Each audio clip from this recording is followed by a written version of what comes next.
नमस्कार दोस्तों, मैं हृदय मिश्रा आप सभी का स्वागत करता हूं डिकोड एग्जाम के इस प्लेटफॉर्म पे। कैसे हैं आप सभी लोग? आई होप आप सभी लोग अच्छे होंगे और अपनी पढ़ाई को बहुत ही बेहतर ढंग से कर रहे होंगे। देखिए, आज हम लोग एक महत्वपूर्ण आर्टिकल्स पर चर्चा करेंगे और जो कि अभी चर्चाओं में रहा है। आप लोग को पता होगा कि भारत सरकार की तरफ से यानी कि केंद्र सरकार की तरफ से 3 नए आपराधिक कानूनों को इसको लागू कर दिया गया है। कब से लागू किया गया है, क्या कुछ नए मुद्दे इसमें सम्मिलित हैं, यानी कि अगर आप थंबनेल में देख पा रहे होंगे तो हमें आज क्या क्या देखना है। हमें देखना है पहली बात कि 3 नए आपराधिक कानून जो बनाए गए हैं, अभी जो लागू हो गए हैं, वो क्या हैं और महत्वपूर्ण जो प्रावधान इसके हैं वो क्या कुछ है इसमें दिए गए हैं। साथ ही साथ में इस पर विवाद भी हो रहा है, इस पर कई जगहों पर धरना प्रदर्शन भी हो रहा है। तो विवाद वाले ऐसे कौन से मामले हैं जो आपके लिए जरूरी है जानना, इन सभी बिंदुओं पर हम लोग एक एक करके चर्चा करेंगे। हालांकि इनमें बहुत सारे प्रावधान किए गए हैं, कई सारी धाराएं हैं। हम लोग सभी धाराओं पर तो चर्चा नहीं कर सकते हैं, लेकिन जो आपके एग्जाम के प्रोस्पेक्टिव से इंपॉर्टेंट है, महत्वपूर्ण है, या फिर जो आपको जानना चाहिए, ऐसे महत्वपूर्ण धाराओं के बारे में, ऐसे महत्वपूर्ण प्रावधानों के बारे में आज हम लोग जानेंगे। और विवाद किन किन धाराओं में है, किन किन प्रावधानों में है, उन पर भी हम लोग आज चर्चा करेंगे। इसके पहले आपसे एक छोटी सी रिक्वेस्ट है कि प्लीज वीडियो को ज्यादा से ज्यादा शेयर कर दें। आपके लिए वीडियो बनाया गया है, महत्वपूर्ण है और ये आपकी बेसिक जानकारी के लिए भी महत्वपूर्ण है। चाहे आप किसी एग्जाम की तैयारी कर रहे होंगे या नहीं कर रहे होंगे, तो जो आपके जानकार हैं उनको भी ये महत्वपूर्ण वीडियो आप लोग शेयर कीजिएगा कि वो इस वीडियो को देखें, ताकि कानूनों की जानकारी दरअसल उन्हें हो सके और वो अपने हक के लिए लड़ सकें। ठीक है, तो आइए हम लोग सेशन को स्टार्ट करें। इसके पहले आप लोगों से रिक्वेस्ट है कि वीडियो के अंत में मुख्य परीक्षा के कुछ टॉपिक दिए जाएंगे जो आपके लिए इंपॉर्टेंट है, उसको पढ़िएगा आप लोग बाद में। और लास्ट में एक प्रश्न मैं आपसे पूछूंगा जिसका उत्तर भी आप लोग को कमेंट बॉक्स में जाकर के देना होगा। और साथ ही साथ में वीडियो को प्लीज आप लोग लाइक जरूर कर दीजिएगा, कमेंट जरूर करिएगा। अब हम लोग बिना देरी के हुए आज का सेशन स्टार्ट करते हैं। ठीक है, तो सबसे पहले तो आपको यह समझना होगा कि दरअसल ये जो टॉपिक पूरा का पूरा है, ये आपके सिलेबस में कहां पर है, ये जानना एक महत्वपूर्ण चीज है। तो संबंधित टॉपिक की अगर हम बात करते हैं तो ये जीएस पेपर 3rd में आपके जाएगा, सॉरी 2nd में जाएगा, इसको सही कर लीजिएगा आप लोग। ये जाएगा जीएस पेपर 2nd में, यानी कि पॉलिटी वाले सेक्शन में आपका ये सेक्शन जाएगा पूरी तरीके से। इसके अलावा ठीक है, ये जीएस पेपर 2 हो गया और यहां पर आप लोग कर दीजिए जीएस पेपर 1st। ठीक है, यानी कि पूरा का पूरा टॉपिक जीएस पेपर आपका जाएगा किससे, जीएस पेपर 2 में जाएगा और जीएस पेपर 1st में जाएगा। ठीक है, यानी कि जो इंडियन सोसाइटी का सेक्शन है प्लस पॉलिटी का सेक्शन है, और साथ ही साथ में ये एसए वाले टॉपिक में भी जाएगा। इसके अलावा अगर बात करते हैं कि 3 नए कानून जो अभी बने हैं ये कब से लागू हो गए हैं, तो ये दरअसल 1 जुलाई 2024 से ये लागू हो गए हैं। ये बात आपको दरअसल ध्यान रखनी है।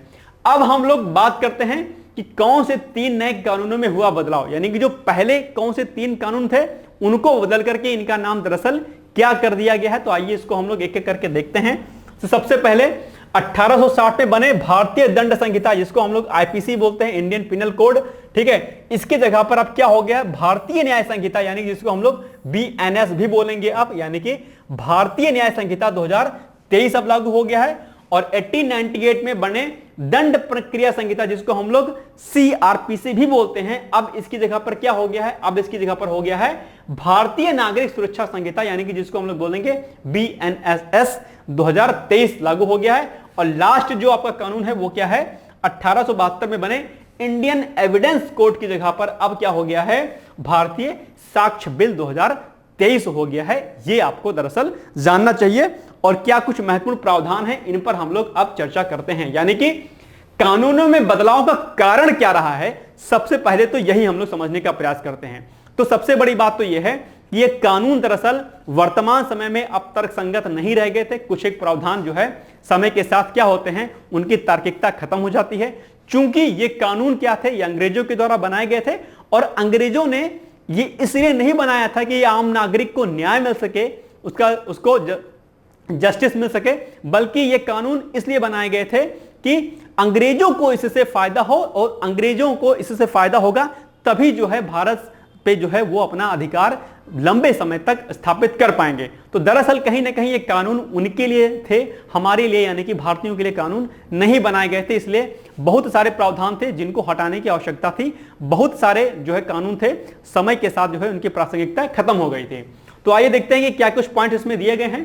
तो तीनों ही कानून अंग्रेजों के समय के थे, आपको पता ही होगा, जो कि तात्कालिक परिस्थितियों के अनुसार था। वर्तमान परिस्थितियों के अनुसार जो है इसकी तार्किकता थी वो खत्म हो गई है। इसके अलावा उस समय इसका उद्देश्य क्या था? न्याय नहीं था, अपितु अंग्रेजों के फायदे के लिए था कानून। मैंने आपको बताया वर्तमान में कुछ प्रावधान क्या हो गए थे? अप्रासंगिक हो गए थे। यह भी आपको पॉइंट याद रखना है, ठीक है। इसलिए इसमें बदलाव भारत सरकार के द्वारा किया गया है और इस पर बहुत ही गहन जो है चिंतन इस पर हुआ। कई सारी मीटिंगों का दौर हुआ।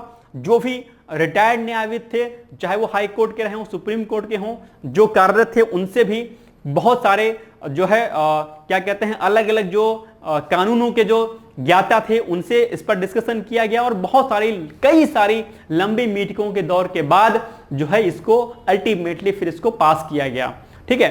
अभी भी हालांकि इस पर जो है कई जगहों पर इस पर विवादास्पद स्थिति बनी हुई है। इन पर हम लोग जो है अभी इस पर चर्चा करेंगे। फिलहाल कुछ धाराएं हैं जो आपके लिए जानने जरूरी हैं, यानी कि जो आपका भारतीय न्याय संहिता हो गया है, यानी कि अब जिसको हम लोग क्या बोलते हैं, हम लोग अब बोलते हैं इसको BNS बोलते हैं, और पहले इसको क्या बोलते थे? IPC बोलते थे। तो अब इसमें क्या हुआ है? कुछ बदलाव हो गया है। क्या कुछ बदलाव इसमें हुआ धाराओं में? आइए इसको हम लोग फटाफट देख लेते हैं, जो कि आपके लिए इंपॉर्टेंट भी है। तो मर्डर में धारा IPC की धारा पहले 302 लगती थी, अब क्या लगेगी? BNS की धारा 101 लगेगी। धोखाधड़ी पहले 420 का था, अब 318 का हो गया। अच्छा, आप लोगों ने कहावत भी सुनी होगी 420 वाला। तो धारा 420 लगती थी पहले धोखाधड़ी की, अब हो गई 318। तो अब कहावत भी जो है दरअसल बदल जाएगी, ठीक है। तो अब 420 की जगह पर ना कह करके 318 कहा जाएगा, ठीक है, याद रखिएगा। गैंगरेप पहले 376D था, अब 70 हो गया है। गैर कानूनी सभा 141 से 144 था, अब 187 से 189 हो गया है। दंगे पहले 146 में था, IPC की धारा 146 में था, अब 191 में हो गया है। दहेज हत्या पहले 304B में आता था, अब 80 में आएगा। हत्या का प्रयास पहले 307 में आता था, यानी कि IPC की धारा 307 में आता था, अब आएगा 109 में। मानहानि आखिर ये अक्सर चर्चाओं में रहता है, नेता लोग अक्सर ये मानहानि का मुकदमा दायर करते रहते हैं। तो पहले ये 499 में यानी कि IPC की धारा 499 के अंतर्गत आता था, अब आएगा 356 के अंतर्गत। किडनैपिंग पहले 359 यानी कि 359 में आता था, अब आएगा 137 में। हमला 351 अब होगा 130। पहले पीछा करना जो है IPC की धारा 354D में आता था, अब आएगा 78 में।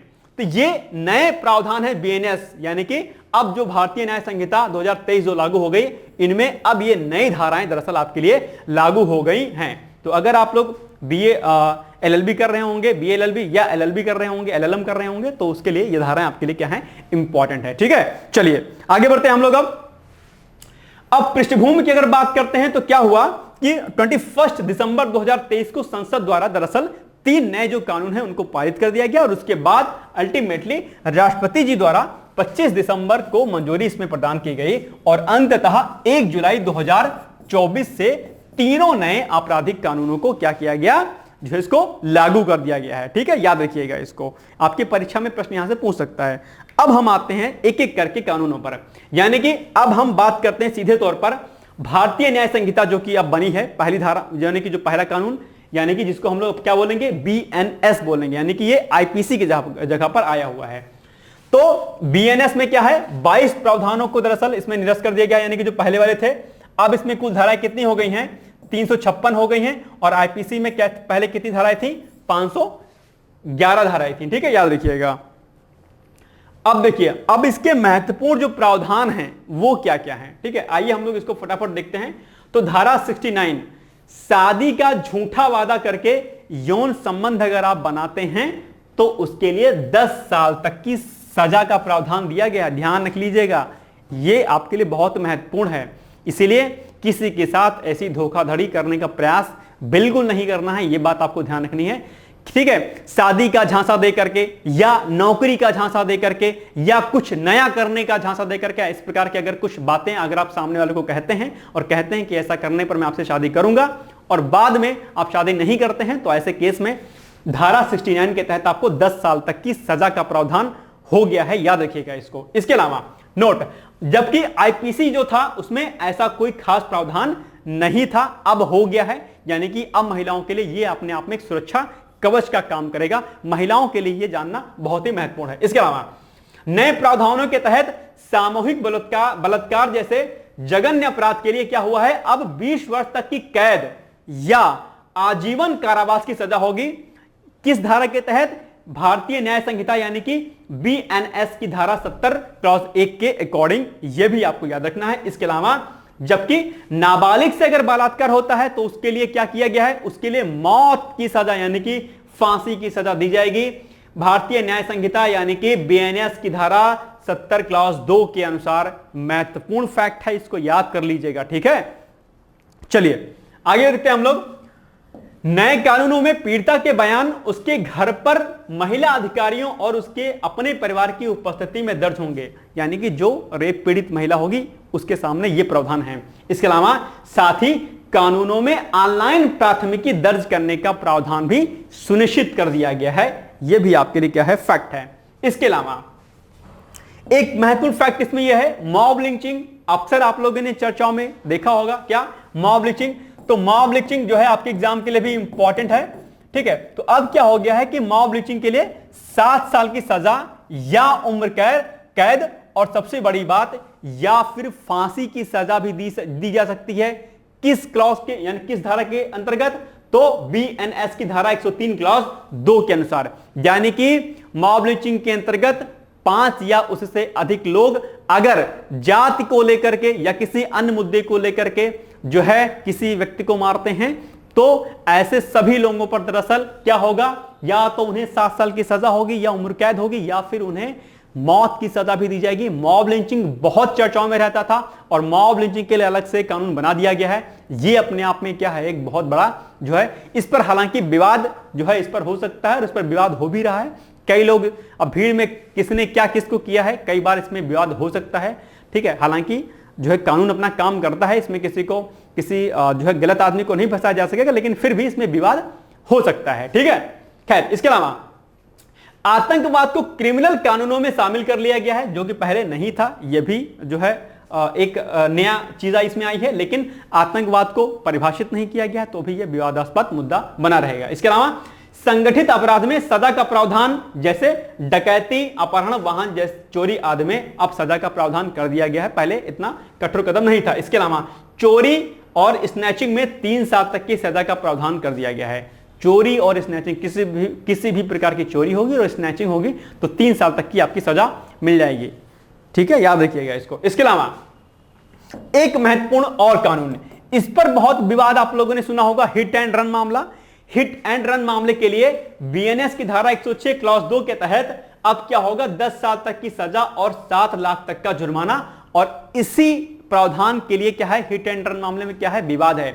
हिट एंड रन मामला आप लोग को पता होगा कि आपकी गाड़ी से अगर किसी का एक्सीडेंट हो जाता है तो आपको वहां पर रुकना है और जो है अधिकारी को सूचित करना है कि भाई ऐसा हो गया है, ठीक है। अगर ऐसा आप नहीं करते हैं, यानी कि हिट करते हैं और रन करते हैं, यानी कि किसी का एक्सीडेंट करते हैं और भाग जाते हैं, ऐसी स्थिति में आप अगर दोषी पाए जाते हैं तो दोषी पाए जाने पर बीएनएस की धारा यानी कि भारतीय न्याय संहिता की धारा 106 क्लॉज 2 के अनुसार आपको 10 साल तक की सजा और 7 लाख रुपए तक का जुर्माना होगा। विवाद यहीं पर है दरअसल कि भाई साहब इतना जुर्माना अगर कोई नॉर्मल ट्रक वाला या ऐसी कोई गाड़ी वाला है तो वो कैसे दे पाएगा, इस पर विवाद है। ओके, आगे बढ़ते हैं। इसके अलावा सबसे बड़ी बात इसमें और भी है कि बीएनएस में एडल्ट्री को हटा दिया गया है, यानी कि एक्स्ट्रा जो मैरिटल अफेयर्स अब होगा वो अब अपराध नहीं रहेगा। एक्स्ट्रा मैरिटल अफेयर्स आप कर सकते हैं, लेकिन शर्त इसमें यही लगी हुई है कि किसी को बहला फुसलाकर, किसी को धोखाधड़ी के साथ, अगर किसी की पत्नी के साथ, पति के साथ अगर ऐसा आप करते हैं तो वो फिर अभी भी दोष रहेगा, यानी कि उसमें सजा का प्रावधान रहेगा, ठीक है। ये पॉइंट आपको दरअसल याद रखना है। ओके, चलिए। इसके अलावा एक खास मजेदार बात इसमें यह है कि छोटे अपराधों के लिए दरअसल कम्युनिटी सर्विस की सुविधा दी जाएगी, ठीक है। यानी कि कोर्ट क्या करेगा कि आपको जेल की सजा ना दे करके कुछ क्या करेगा, वो कम्युनिटी सर्विस की सजा दे देगा, बोलेगा भाई जाओ ये काम कर लो, यानी कि जिससे एक खास समुदाय को कुछ या समुदाय को इससे कुछ बेनिफिट मिल जाए। तो कम्युनिटी सर्विस इसको बोलते हैं हम लोग, यानी कि अगर कोई छोटा अपराध है, ठीक है, तो ऐसी स्थिति में कोर्ट आपको जेल नहीं देगी बल्कि कम्युनिटी सर्विस के लिए बोलेगी, ताकि कम्युनिटी को इसका फायदा मिलेगा। कुछ भी काम दे देगी आपको कि जाके ये काम करो आप, ठीक है। जैसे घर पे अक्सर होता था ना कि अगर आप कोई गलत काम करते, कोई चोरी करते थे तो पापा आपके मम्मी बोलते थे कि जाओ इतनी देर तक आपको ये काम करना है, जाओ घर की सफाई कर लो, जाओ ये कर लो, जाओ वो कर लो। इस तरीके से यहां पर सजा का प्रावधान किया गया है। ठीक है, चलिए अब विवादास्पद मुद्दे यानी कि जो बीएनएस है वहां पर क्या क्या जो है विवाद के मुद्दे बन सकते हैं। तो पहला मुद्दा तो यही हिट एंड रन मामले को लेकर के। ठीक है भाई, 7 साल की सजा चलो ठीक है, लेकिन ये पेमेंट कहां से देगा जो इतना रुपए का जो जुर्माना लाखों रुपए का दिया गया है, कैसे कोई दे पाएगा। आतंकवाद की परिभाषा अभी सही रूप में जो है परिभाषित नहीं की गई है, तो यहां पर भी विवाद की स्थिति उत्पन्न हो रही है, यहां पर भी आगे मामला इस पर तूल पकड़ेगा। इसके अलावा शादी का झांसा देकर के जो इसमें बात की गई, यानी कि अगर किसी को शादी का झांसा देते हैं आप और शादी नहीं करते हैं तो भी सजा का प्रावधान दिया गया है। अब ऐसी स्थिति में भी दरअसल इसका दुरुपयोग हो सकता है, तो यह भी विवाद के मामलों में रहेगा। इसके अलावा मॉब लिंचिंग एक बड़ा मुद्दा रहता है, तो यह भी मॉब लिंचिंग में कौन फंस रहा है कौन नहीं फंस रहा है, यह भी अपने आप में मुद्दा रहेगा। और साथ ही साथ में एडल्ट्री जो कानून है यह भी विवादों में रह सकता है। इस पर भी अभी जो है क्या कहते हैं, कहीं ना कहीं इस पर भारतीय संस्कृति पर कुटाराघात भी कहा जा सकता है एक तरीके से। इस पर भी प्रश्न आपके एडल्ट्री पर आ सकता है। तो ये कुछ बीएनएस की जो कुछ नई जो कानून है इसमें है बनाए गए हैं, ये इस पर क्या है विवाद की स्थिति बनी हुई है। ठीक है, इस पर मुख्य परीक्षा में प्रश्न आपके एग्जाम में पूछा जा सकता है। चलिए नेक्स्ट है, अब भारतीय नागरिक सुरक्षा संहिता की अगर बात करते हैं जिसको बीएनएसएस भी बोलते हैं, इसमें क्या है कुल धाराएं 533 इसमें और 160 प्रावधानों में इसमें परिवर्तन कर दिया गया है। साथ ही साथ में 9 प्रावधानों को निरस्त कर दिया गया है और 9 प्रावधानों को इसमें सम्मिलित कर लिया गया है। ठीक है, तो आइए देखते हैं इसमें कुछ एक पॉइंट्स हम लोग फटाफट। तो महत्वपूर्ण प्रावधान क्या है इसमें, धारा 173 के तहत पुलिस स्टेशन जाए बगैर आपकी एफआईआर दर्ज हो जाएगी। कोई टेंशन आपको लोड नहीं लेना है। ठीक है, आप ऑनलाइन कर सकते हैं, किसी भी पुलिस स्टेशन पर एफआईआर दर्ज की जा सकेगी। ठीक है, यानी कि धारा 173 में 0 एफआईआर का प्रावधान है।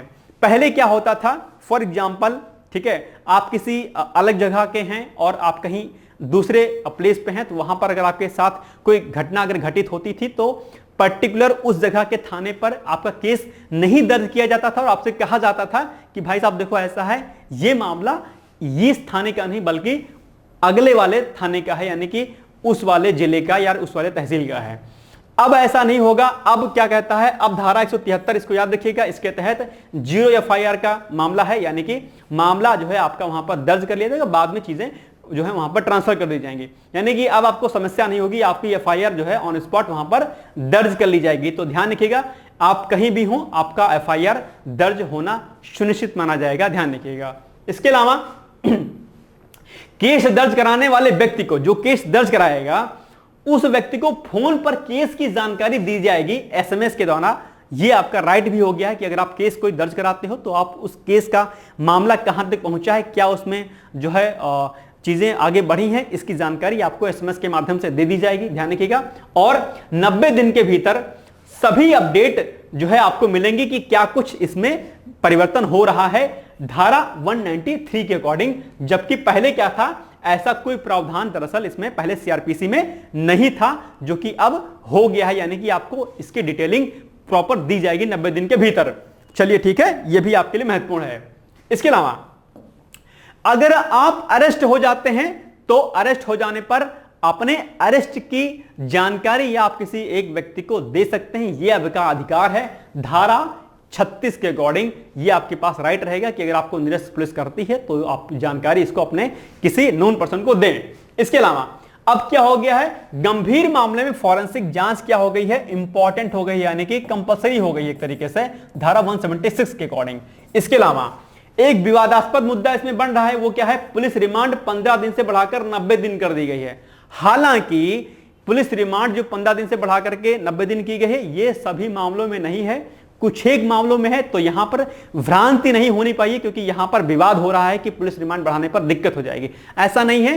कुछ एक जो जघन्य, कुछ ऐसे पुलिस को लगेगा कि यार यहां पर तो लेना रिमांड जरूरी है, बढ़ाना जरूरी है, ऐसे ही स्थिति में रिमांड बढ़ाया जाएगा, अन्यथा 15 दिन का ही रिमांड रहेगा। इसमें कोई टेंशन वाली बात नहीं है। बट इसमें लोग अफवाह फैला रहे हैं, तो अफवाहों से आपको बचना है, ठीक है, ये पॉइंट आपको यहां पर ध्यान रखनी है। इसके अलावा नेक्स्ट है, इलेक्ट्रॉनिक समन की शक्ति भी पुलिस को दी गई है। इलेक्ट्रॉनिक समन आपको दे दिया जाएगा, ठीक है, पेपर और पेन की जरूरत यहां पर नहीं पड़ेगी। एक चीज यहां पर और महत्वपूर्ण की गई है, वो ये कि महिला व बच्चों पर अपराध की जांच 2 महीने में कर दी जाएगी। पहले यह नहीं था, ठीक है, पहले यह मामला सीआरपीसी की धारा 176 में पहले रेप के मामलों में ही था, लेकिन अब क्या होगा, महिला और कोई बच्चे पर अगर अपराध का मामला सामने आता है तो ऐसी स्थिति में 2 महीने के अंदर दरअसल क्या होगा, इसकी जांच पूरी की जाएगी। यह प्रावधान इसमें नया जोड़ा गया है, यह भी क्या है, जो है महत्वपूर्ण प्रावधान इसके हैं, याद रखिएगा इसको। इसके अलावा अब इसमें जो मुद्दा आएगा विवाद वाला, वो क्या आएगा, वो आएगा एक तो पुलिस रिमांड वाला, जो मैंने आपको बताया, इस पर विवाद हो सकता है, हो ही रहा है इनफैक्ट, और इसमें कई सारे प्रावधानों के तहत पुलिस को कुछ खास विशेषाधिकार दे दिए गए हैं, इस पर भी विवाद की स्थिति बन सकती है और आगे में भी बने भी, ठीक है। तो ये विवादास्पद इस पे मुद्दे हैं। इसके अलावा लास्ट जो आपका कानून है, यानी कि जो भारतीय साक्ष्य बिल 2023 है, ठीक है, इसमें कुल धाराएं कितनी है, 170 हैं, और इसके कुछ महत्वपूर्ण प्रावधान हैं, वो क्या है, आइए हम उसको देखते हैं। तो वो है आपका ई डॉक्यूमेंट सबूत होंगे। अब ई डॉक्यूमेंट्स को भी, कोई ई फाइल अगर आपके पास होगी तो वो ई फाइल आपकी डॉक्यूमेंट जो होगा वो क्या होगा, एज ए प्रूफ जो है वो अब काउंट होगा। इसके अलावा प्राइमरी एविडेंस का दायरा बढ़ा, यानी कि अब जो प्राइमरी एविडेंस है उसका दायरा बढ़ा दिया गया है, यानी कि डिजिटल रिकॉर्ड्स को होगा, वीडियो रिकॉर्डिंग्स को प्राइमरी एविडेंस के रूप में माना जाएगा सेक्शन 52 के अकॉर्डिंग, ठीक है। ये चीजें आपके लिए क्या है, बहुत ही महत्वपूर्ण है। हालांकि बहुत सारे नए प्रावधान किए गए हैं, लेकिन सब कुछ आपको आधे घंटे में 20 मिनट में बता पाना मुश्किल है। जो कुछ महत्वपूर्ण थे वो थे, पहला वाला जो बीएनएसएस जो है वो आपके लिए जो है इंपॉर्टेंट है, उसको आप लोग अच्छे तरीके से कर लीजिएगा। मॉब लिंचिंग को तैयार कर लीजिएगा, और हिट एंड रन मामला है उसको तैयार कर लीजिएगा, ठीक है। एडल्ट्री वाले टॉपिक को तैयार कर लीजिएगा, ऐसे प्रश्न आपके मुख्य परीक्षा में पूछे जाएंगे, ठीक है। ये हो गया हमारे 3 महत्वपूर्ण प्रावधान, जिसमें आपको कुछ कुछ चीजें समझनी थी। पहला वाला कानून जो दरअसल आपके एग्जाम के लिए महत्वपूर्ण था ज्यादा, ठीक है। अब हम आते हैं आज के अभ्यास प्रश्न पर, जिसका उत्तर आपको दरअसल देना है। तो आपको बताना है कि जो 3 नए आपराधिक कानून हुए हैं, बनाए गए हैं, ये कब से लागू हुए हैं। 4 ऑप्शन आपके सामने दिए गए हैं। पहला ऑप्शन 1 जुलाई, बी 2 जुलाई, सी 30 जून या डी 2 जून। तो इसका जो सही उत्तर होगा वो होगा ऑप्शन नंबर, क्या मैं नहीं बताऊंगा, इसका उत्तर दरअसल आपको देना है, ठीक है। यानी कि आपको बताना है कि 3 नए आपराधिक कानूनों को जो है कब से लागू कर दिया गया है। बहुत ही आसान है, अभी मैंने आपको बताया भी है, आपको पता भी होगा। तो फटाफट इसको कमेंट बॉक्स में जाकर के इसका उत्तर दीजिएगा, और प्लीज वीडियो को शेयर भी कर दीजिएगा। अब हम आते हैं मेंस के प्रोस्पेक्टिव से आपके सामने कौन कौन से टॉपिक इससे जो है जरूरी होंगे जो आपको पढ़ने हैं। पहला टॉपिक आप लोग मॉब लिंचिंग को पढ़ लीजिएगा अच्छे तरीके से, कि मॉब लिंचिंग क्या होती है, मॉब लिंचिंग के जो इसमें सजा का जो प्रावधान हो किया गया है, क्या वो तर्कसंगत है या नहीं है, क्या इसका दुरुपयोग किया जा सकता है, क्या इससे सभी को न्याय मिल पाएगा, ठीक है। इस तरीके से दरअसल मॉब लिंचिंग को रोकने के लिए क्या कुछ सरकारी प्रयास किए जा सकते हैं, इस प्रकार की चीजें को आपको यहां पर समझना है, लिखना है। एडल्ट्री कानून जो अभी पारित हुआ है, यह ठीक है, ठीक है, यह भी आपके लिए महत्वपूर्ण हो जाता है कि क्या भारतीय संस्कृति पर या क्या कुठाराघात है, क्या इससे चीजें और बढ़ेंगी, क्या हम पश्चिम ही सभ्यता की तरफ आगे बढ़ रहे हैं। ये सारी चीजें एडल्ट्री वाले कानून में जो है आपके लिए क्या रहेंगी, महत्वपूर्ण रहेंगी, ठीक है। और ये सारे के सारे टॉपिक आपके इंटरव्यू में पूछे जा सकते हैं, याद कर लीजिएगा मेरी बातों को ध्यान करके। हिट एंड रन मामला ऑलरेडी इस पर बहुत विवाद हुआ था, और इस पर भी दरअसल क्या है, चीजें आपके सामने आ सकती हैं, और इसको तैयार कर लीजिएगा। और साथ ही साथ में संगठित जो अपराध है, संगठित अपराध भी चर्चा में रहता है, और संगठित अपराध क्या होता है, इस पर कई बार आपके मेंस में ऑलरेडी क्वेश्चन यहां से पूछा गया है, ठीक है। तो संगठित अपराध भी विवाद का मुद्दा बन सकता है, इसमें जो सजा का प्रावधान किया गया है, ठीक है। तो इन सब चीजों को देख लीजिएगा।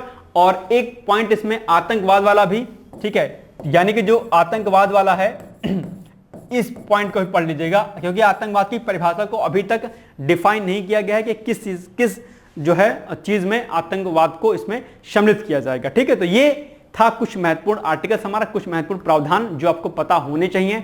आई होप कि आपको चीजें थोड़ा सा समझ में आई होंगी। बहुत डिटेल्स में हमने इसको नहीं कराया है, बस शॉर्ट फॉर्म में हमने आपको करा दिया है, ताकि कुछ एक चीजें आपको पता रहें, क्योंकि 20-25 मिनट में ज्यादा कराया नहीं जा सकता है, ठीक है। लेकिन जितना भी हमने आपको कराया है वो सारे के सारे प्रावधान आपके एग्जाम के लिए बहुत ही इंपॉर्टेंट हैं, ठीक है। बाकी अगर आप जो है आपको डिटेल्स में पढ़ना होगा तो आप PRS की साइट पे जाइएगा, वहां पर मूल कॉपी बिल की पड़ी हुई है, वहां पर आप लोग अच्छे से उसको पढ़ लीजिएगा, ठीक है। या फिर किसी दिन हम लोग सीधे PDF फाइल ओपन करके आपको नए प्रावधानों को अच्छी तरीके से पढ़ा देंगे, ठीक है। मिलेंगे कल एक नए सेशन के साथ, तब तक आप लोग पढ़ते रहिए, मस्त रहिए, व्यस्त रहिए। मिलते हैं कल, तब तक के लिए all the best. Thank you so much, bye bye, take care.